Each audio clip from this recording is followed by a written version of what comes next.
Kom ons blaai in ons Bybels na Psalm 45.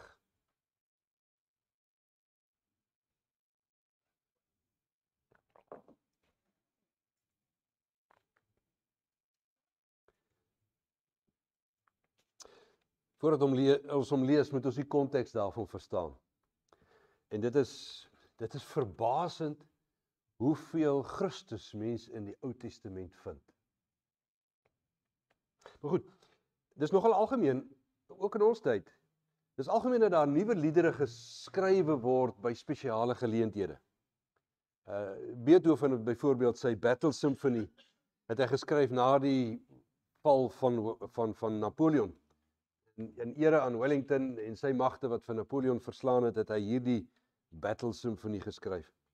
Onlangs maar in 2023 met die huidige koning Charles se bekroning is daar 12 nuwe liedere geskryf vir die geleentheid. Nou die Bybel het natuurlik ook voorbeelde daarvan. Die eerste een daarvan waarskynlik is Miriam, Josef se sussie se loflied daar by die Skelfsee, nadat die Here hulle droog laat deurtrek het en hulle in die see verlos het van die Egiptenare, bars sy uit en sy sing 'n nuwe lied met tamboeryne. 'n Ander voorbeeld is Maria se loflied oor Christus se geboorte nadat sy by Elisabeth gaan besoek het. Daar's baie ander daarvan. Psalm 45 is ook so 'n lied. Dis 'n lied wat geskryf is deur die Koragiete vir 'n baie spesiale geleentheid. Die Koragiete was 'n groep leviete en hulle het meestal die praktiese werk gedoen daar rondom die tempel en in die tempel. Hulle was die kosters, hulle was die drempelwagters wat by die deure van die tempel wag gehou het. Hulle het hierdie lied geskryf vir die huwelik van die koning. Ons weet nie vir presies watter een van die konings dit geskryf is nie. En of hulle dit besef het of nie, dit weet ons nie. Maar hierdie lied sing presies oor die huwelik van koning Jesus Christus met sy bruid, die gemeente. Nou, om die psalm te verstaan, moet ons net eers 'n paar van die huweliksgebruike van destyds in gedagte hou. As ons dan die psalm lees, dan sal jy daai gebruike baie duidelik mooi daarin raak sien. Daar was veral twee verskille destyds met die manier hoe hulle huwelik gevorm het teenoor wat ons dit vandag doen. Die eerste ene is dat die verloving was vir hulle baie belangriker as wat dit vandag by ons geag word. Vir hulle was dit 'n vaste, lewenslange verbintenis. Dink maar daaraan dat toe Josef in die geheim wou skei van Maria, hy het gehoor sy is swanger, hy het gedink sy was ontrou in hulle verhouding, in hulle verlovingsverhouding, en daarom moes hy in die geheim van haar skei. Hy kon nie maar soos vandag die ring terugvra en loop nie. Nee, dit moes formeel gebeur het. Genadiglik het die Here hom in 'n droom bevestig dat dit nie ontrouheid was nie, maar wat dit die Heilige Gees se werk was. Nee, destyds was die verloving reeds gedane sake. Die huwelik daarna was bloot net die gevolg om vas te maak wat reeds in die verloving plaasgevind het. En dan deel van hulle verloving was natuurlik ook die betaal van 'n bruidskat. Amper soos Labolla in ons swart volke in Suid-Afrika. Dit is as dit ware om die vrou los te koop uit haar familie uit. Dit het die bruidegom se ernstigheid bevestig. Dit is nie sommer praatjies hierdie van trou nie. Dit het ook vir die familie gewys dat hy vir hulle dogter en vir hulle suster sou kon sorg. 'n Voorbeeld daarvan vind ons by Sichem en sy pa, wat na Jakob toe gegaan het om te onderhandel met Jakob en sy broers, omdat Sichem met Jakob se dogter Dina wou trou. Die tweede verskil tussen die huwelik destyds en vandag is daarin dat die vrou destyds, die meisie, eintlik heeltemal weggeneem is, losgesny, afgesny is van haar familie, sodat sy deel word van haar man se familie. Nie meer daar nie, nou deel van die man se familie. Dink byvoorbeeld aan Tamar, wat deel geword het van Judas se familie toe sy met Judas se seun getroud het. Selfs later, toe Juda haar terugstuur na haar ouers toe, en sy daar swanger word, was dit Judas se familie se eer wat op die spel was, en nie meer haar pa en ma se nie, want sy was deel van Judas se familie. vandag se tyd het die vrou 'n baie gelyke band, nog steeds met haar man en haar eie familie nog steeds, en word die man ook deel van die vrou se familie. Maar destyds was dit inderdaad heel anders. Hierdie twee verskille kom nogal voor in Psalm 45. Maar wat ook in Psalm 45 voorkom, is die gebruike wat hulle gehad het om die huwelik te sluit. Nadat die paartjie in hulle verloving hierdie lewenslange verbintenis gesluit het, natuurlik met die familie wat betrokke is ook, nê. Dan het die bruidegom sy verloofde gelos en weggegaan. Hy het teruggegaan na sy familie toe, terug na sy huis toe, om vir haar te gaan plek gereed maak. Nou of hy 'n kamer aangebou het, of 'n huisie daar eenkant op die erf, hoe dit ook al sê, hy het gaan regmaak, sodat hy sy bruid kan gaan haal, en sodat hulle dan 'n nuwe blyplek sal hê in sy familie, en sodat hy daar reg sal wees om vir haar te sorg. En terwyl hy natuurlik nou weg is, om vir haar te gaan plek maak, het sy haar weer in die tuskant, het sy haar gereed gemaak, vir haar bruidegom wat kom. Hy kan enige oomblik kom, en daarom moet sy gereed weet. Sy weet nie presies wanneer hy gaan kom nie. Hoe lank gaan dit neem om die huis reg te maak nie? Daar's nie kommunikasies met WhatsApp en al sulke goed nie. Wanneer hy kom, dan moet sy reg wees. Sy maak haar gereed daarvoor. Sy eet dalk 'n bietjie gesonder, sy doen dalk 'n bietjie meer oefening. In ons tyd sal sy so 'n bietjie 'n suntan kry. Sy sal 'n bietjie haar hare versorg, en natuurlik die mooiste lap en die fynste borduurwerk vir haar trourok. Sy maak haar gereed. En wanneer die bruidegom klaar haar plek gereed gemaak het by hom, dan kom hy nou met sy vriende, en sommer almal wat vrolik wil wees en partytjie wil hou, die hele jolige optog kom na die bruid se huis toe, hulle kom haar haal. Sy neem afskeid van haar familie, heeltemal. Sy sê totsiens, sy lê dit agter, sy verlaat haar familie. En dan met huppelende, dansende, juig die skare weer al die pad terug na die bruidegom se huis toe. Daar, na sy familie toe, daar waar hy vir haar plek gemaak het, as hulle daar kom, dan hou hulle fees. Hulle hou 'n bruilofsfees wat so lank aanhou as wat die bruidegom kan voorbetaal. Hoe ryker hy is, hoe langer die fees. Kom ons lees Psalm 45.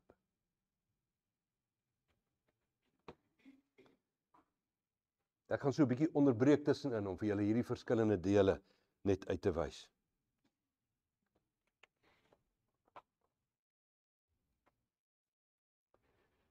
Vir die koorleier op die wysie van lelies van die Koragiete 'n gedig, 'n lied van die liefde. Dit klink so asof dit regtig romanties pas in die wonder van die huwelik. Op die wysie van die lelies, 'n lied van die liefde. Hulle skryf natuurlik oor baie meer liefde as wat hulle ooit sou self kon besef. Mooi woorde roer in my hart. Ek dra my gedig voor aan die koning. My tong is soos 'n pen van 'n vaardige skrywer. Wanneer hulle so aan hierdie koning en sy bruilof dink, dan tref dit hulle diep in hulle hart. Dit laat hulle tonge dans in die woordkuns, om hom te verheerlik, om sy huwelik te besing. En dan begin hulle sing van die koning, van die bruidegom, en sy lof, en sy glorie, en sy heerlike voortrewenheid, sy voortreffelikheid. Hy is die eerste, en hy is die fokus eintlik van hierdie hele lied. Dit is hy wat hulle in vervoering laat sing, sy heerlikheid, met sy bruid en sy nageslag. Kom ons lees van vers 3 af tot vers 10. U is mooier as alle mense. Oor u lippe vloei net vriendelike woorde, want u hele lewe lank seën God u. Kom held, maak u reg vir die stryd, kom in u koninklike luister. Mag u oorwin, knoop die stryd aan vir die waarheid en vir die reg en die hulpelose. U is geroepe tot magtige dade. U skerp pyle laat volke voor u voete val.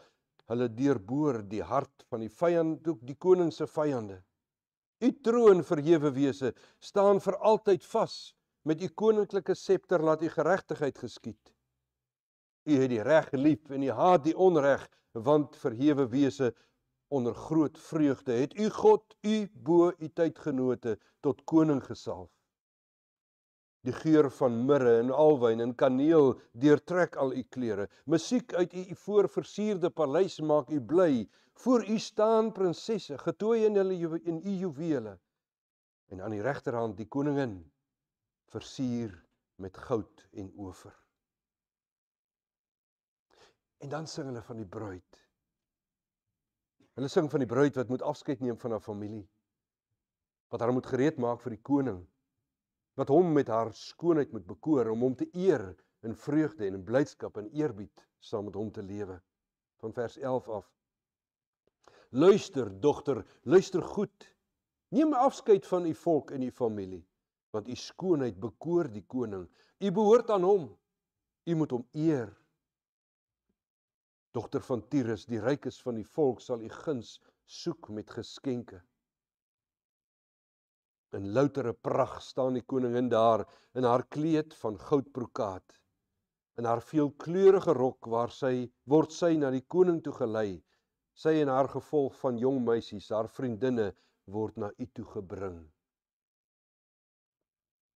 En dan sing hulle van die uitbundige, jolige vreugde, die terugtog na die bruidegom se huis, die koning se paleis, daar waar hy vir sy bruid gereed gemaak het, van vers 16 af. Onder uitbundige vreugde word hulle ingelei, betree hulle die paleis van die koning. Mag u seuns hê om u geslag voor te sit, dat u hulle kan aanstel as regeerders in die land. En dan sluit hierdie lied af in die verwondering, hierdie vererende liefdeslied, met die versigtiging dat die lied tog mag bydra tot die getuienis dat daar vir altyd in die nageslagte gesing sal word en lofprysing sal wees vir hierdie koning, vers 18. Mag deur my lied die roem van u naam oor geslagte strek, sodat volke u vir altyd sal prys. Dit is die woord van die Here.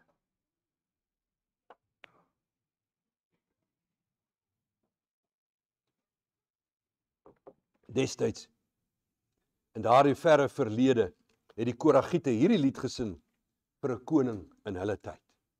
En soos ek gesê het, ons weet nie of hulle dit besef of so bedoel het nie, maar hulle sing eintlik van God self. In vers 7 en vers 8 het ons hier gelees van 'n verhewe wese, maar eintlik in die Hebreëus staan daar Elohim. Dis die naam van God, die Almagtige, die skepper van die hemele. Hulle sing van die bruidegom en hulle sê, God is die bruidegom. En in Hebreërs 1 vers 8 en 9 word hierdie presiese teks uit Psalm 45 aangehaal om Jesus Christus te beskrywe, die Seun van God, ons Here. Die hele Psalm en elke Psalm en elke deel in die Bybel getuig van die openbaring van God in Jesus Christus. En hierdie Psalm 45 is een van die duidelikste voorbeelde daarvan. Dit sing oor Jesus Christus, oor die ewige koning, oor sy koesterende liefde en sy barmhartigheid vir sy kerk. Hy is die bruidegom, sy gemeente, ek en jy en elkeen wat glo, sy bruid. En kom ons dink dan 'n bietjie, saam met al die gelowiges deur die eeue heen wat hierdie Psalm gelees het en dan daaroor nagedink het en Jesus Christus daarin gesien het. Kom ons roep ons koning, bruidegom in herinnering en ons pyns oor die wonder van sy huwelik met ons, sy bruid. En as ons oor hom dink, dan sou ons kon vra, maar wie sal ons van hom kan vertel? Wie is die beste en die betroubaarste, gesagvolle getuie oor Jesus Christus? In Johannes 15 vers 26 sê Jesus self dat die Heilige Gees oor hom sal getuig. Die Gees van die waarheid wat van die Vader uitgaan. En waar sal ons die Heilige Gees se getuienis oor Jesus Christus soek? In die Bybel. Die Bybel wat geïnspireer is deur die Heilige Gees, dit is God se gesagvolle woord, dit is God se getuienis oor Jesus Christus. Elke keer as jy hom lees, elke Bybelstudie, elke erediens, sing en praat en openbaar ons bruidegom. God se openbaring in hom. So kom ons kyk. Soos die Koragiete in verwondering na hierdie heerlikheid van ons bruidegom. Soos die Heilige Gees dit vir ons deur Paulus se skryfwerk in Kolossense 1 gee. Ek lees vir ons 'n paar verse. Dink nou, dis hy, ons koning, ons bruidegom. Die seun is die beeld van God. Van God wat self nie gesien kan word nie, kan ons in hom sien. Die seun is die eerste, verhewe bo die hele skepping. God het deur hom alles geskep wat in die hemel en op die aarde is. Alles wat gesien kan word en alles wat nie gesien kan word nie. Konings, heersers, maghebbers, gesagvoerders. Alles is deur hom en vir hom geskep. Voor alles was hy al daar. Deur hom bly alles in stand. Hy is die hoof van die liggaam van die kerk. Hy is die oorsprong daarvan. Hy is die eerste, die een wat uit die dood opgestaan het, sodat hy die eerste plek in God se hemel inneem. God het besluit om met sy hele wese in hom te woon. Weet jy, dit beteken dat Jesus is God self. Mens ook, ja, maar hy is God. O, die wonder, die heerlikheid van die ewige koning, ons bruidegom. Maar weet jy, hy het nie in sy goddelike heerlikheid ver en verhewe in sy hemelse glorie gebly nie. Nee, hy het na ons toe gekom om 'n vaste verbintenis met sy bruid te kom vestig. Hy het mens geword in alles, behalwe die sonde natuurlik. Soos die Heilige Gees in Filippense 2 getuig. Hy wat in die gestalte van God was, het sy bestaan op 'n goddelike wyse nie beskou as iets waaraan hy moes vasklem nie. Maar hy het homself verneder deur die gestalte van 'n slaaf aan te neem. Hy het aan mense gelyk geword. En toe hy as mens verskyn het, het hy homself verder verneder. Hy was gehoorsaam tot in die dood. Ja, die dood aan die kruis.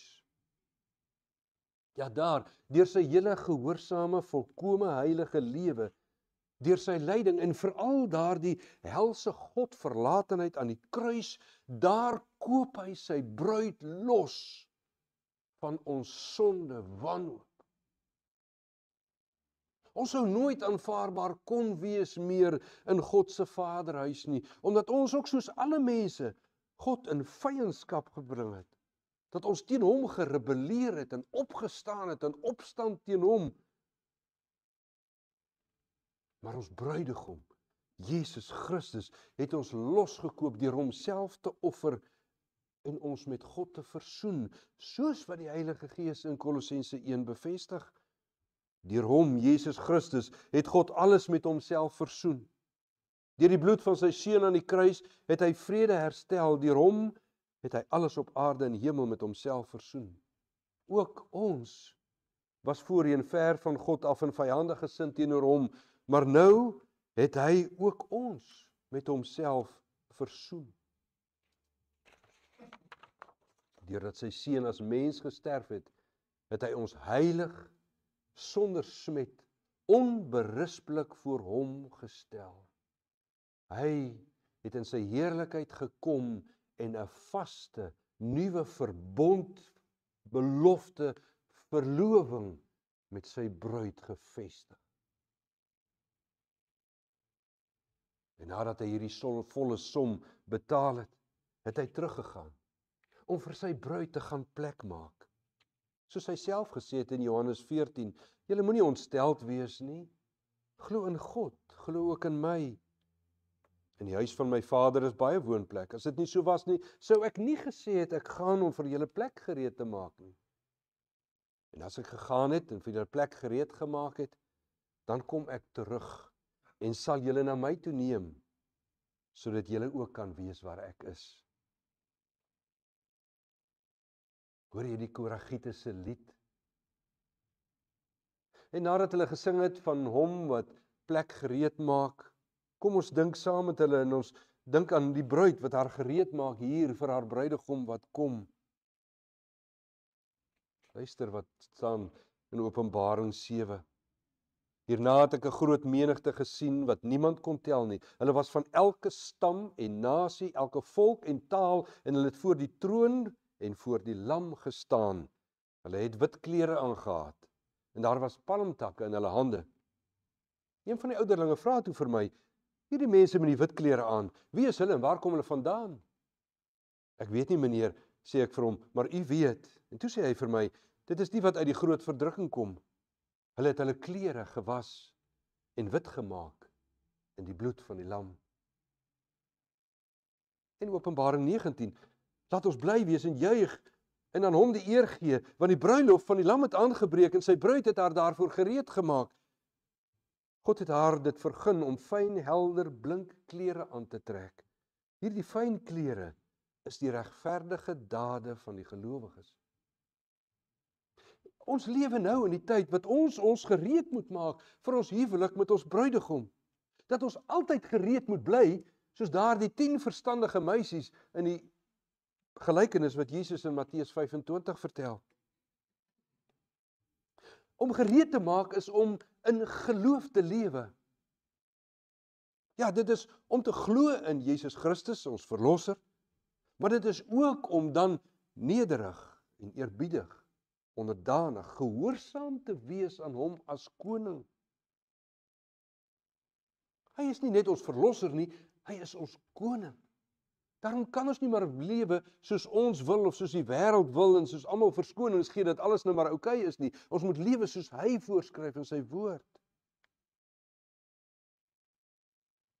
Net wanneer ons lewe in hom, dan word dit as regverdige dade van gelowiges gereken. En dis die voorbereiding. Ons moet lewe in ons geloof, ons geloof moet praktiese sekerheid in ons lewe bring. Dis wat ons praat van 'n geloofslewe. Dit beteken dat alles wat ons doen en sê en dink staan in die lig van ons geloof, van ons sekerheid in God. Dit moet wys die manier hoe ons die tyding van siekte hanteer, die manier hoe ons swaar kry hanteer, die manier hoe ons fees vier in vreugde. In dit alles moet dit duidelik kan wees. Ons glo en hy is ons koning. En ons lewe in sekerheid sonder twyfeling. Sonder om te vra en te wonder waar is sy liefde dan. Ons weet dit. Hy is ons bruidegom, hy is op pad om ons te kom haal. Ons geloof moet prakties lewe.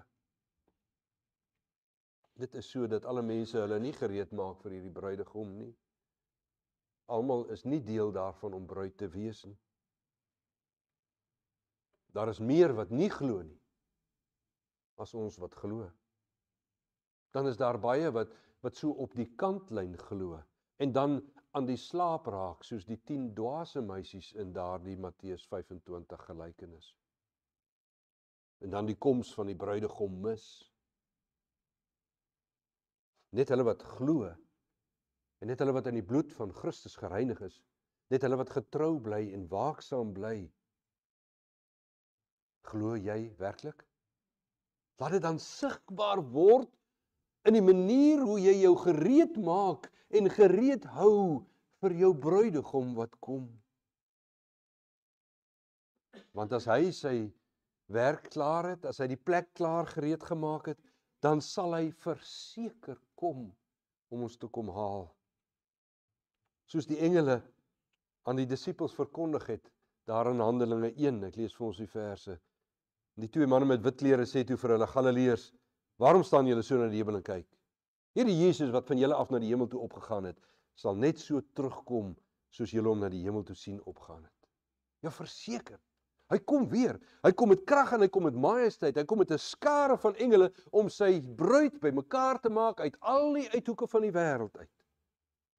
Hy het dit self gesê in Matteus 24.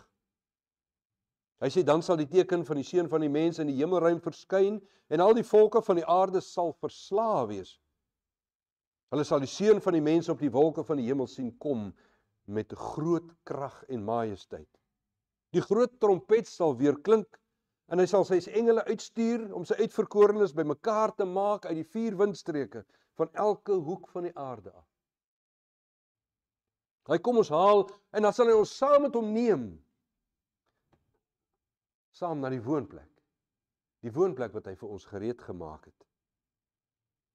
Die Gees getuig daarvan in 1 Tessalonisense 4. Wanneer die bevel gegee word en die stem van die aartsengel en die trompet van die God weer klink, dan sal die Here self uit die hemel neerdaal. Allereers sal die wat in Christus gesterf het uit die dood opstaan. Daarna sal hulle wat nog lewe saam met hulle op die wolke weggevoer word die lig in hom tegemoet. En ons sal altyd by die Here wees. Altyd by hom, wanneer hy ons kom haal, dan sal ons saam bruilof vier, bruilof vier soos wat daar nog nooit bruilof gevier was nie. Want hy is ryk genoeg dat dit vir ewig sal aanhou. Soos daardie Godsopenbaring wat Johannes in Openbaring 19 ontvang het.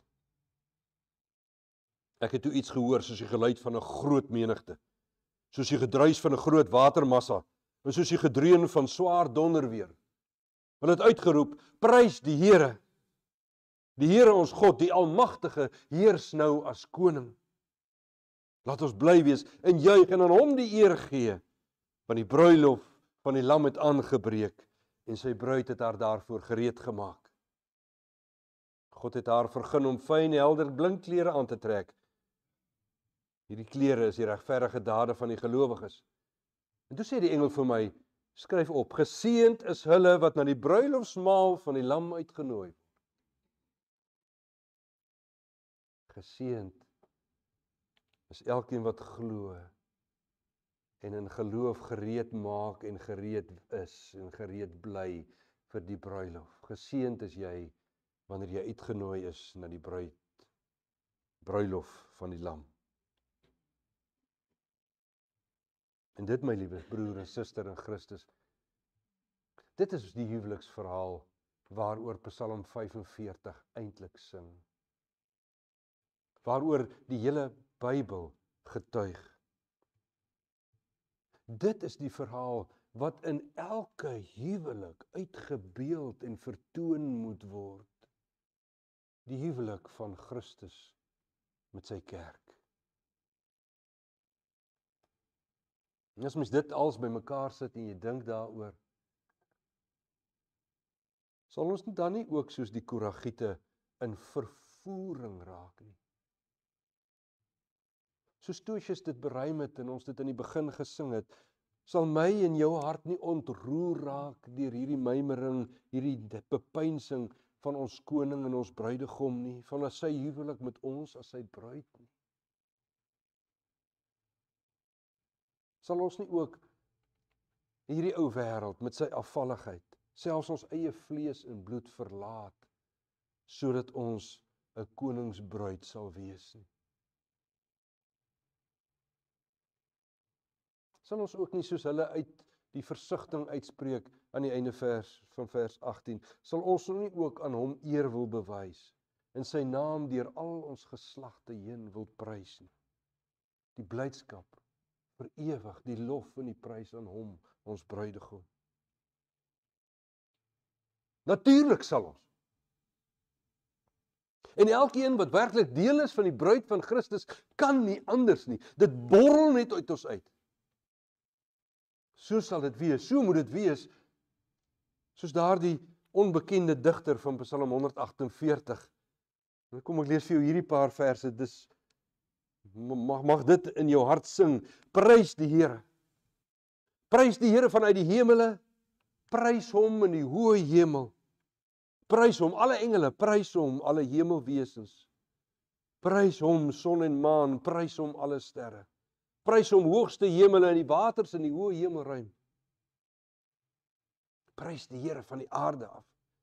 See diere in alle oseane, weerlig en haal, sneeu en miswolke, stormwind wat op sy opdrag gehoorsaam, berge, al die heuwels, vrugtebome, al die seders, wilde diere, al die vee, al wat kruip en al wat vlieg, konings van die aarde, alle volke, vorste, alle regeerders van die aarde, jong manne en meisies, grysaards en almal saam, prys hom.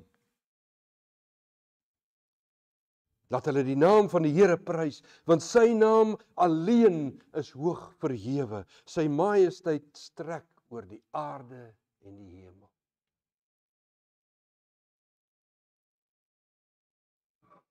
Mag dit vir my en vir jou ontroer. Die wonder van ons koning, van ons bruidegom. Maak jou gereed en bly en wees altyd gereed. Ons bruidegom kom verseker om ons te kom haal, om vir ewig by hom te wees in sy ewige, salige heerlikheid. Prys die Here, ons koning, ons bruidegom. Amen. Ek gee jou kans, net so